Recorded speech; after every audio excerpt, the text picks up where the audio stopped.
Nicola Bulley Case Inquest Day 2, Update 4. 11:56 a.m. Inquest resume. We are back underway after the brief pause, and Paul has now completed his evidence. He explained that Nicola had stopped drinking when she disappeared and was back taking her HRT medication. Paul said in his statement, "She was grateful for every day. She was an amazing mum and partner, and this gave her huge security. She focused on the important things and did the right thing by everyone. She was well respected by all who knew her. Everybody loved her." 12:05 p.m. Nicola's parents giving evidence. Now Nicola's parents Ernest and Dot are now speaking. They are sat side by side next to Louise, Nicola's sister. Mrs. Bulley cries as she recalls the last time she saw her daughter. The night before she went missing, Mr. and Mrs. Bulley had been watching the girls at Nicola's home while she was in a Zoom meeting. She said, "Before we went home, we went to the front door and gave them all a kiss and a cuddle." Mr. Bulley added, "We gave her a hug, as we always do with our children and with our grandchildren." Mr. Bulley describes giving Nikki a kiss and a hug. As he starts to cry, Mrs. Bulley adds, "For the last time."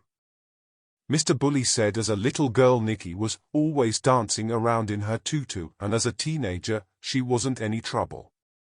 He has to take several pauses as he speaks to compose himself and adds, "She put so much into passing those exams. It wasn't easy bringing up a family and looking to combine the two together, but we knew that she could do it." 12:08 p.m. Family ask for accidental death conclusion. The family's barrister Sophie Cartwright KC is now making submissions to the coroner regarding possible conclusions available to him. Coroners are encouraged, where possible, to use what is known as a short-form conclusion.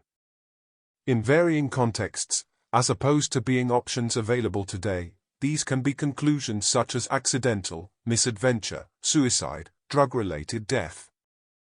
Ms. Cartwright KC tells the coroner the conclusion he should return is one of accidental death.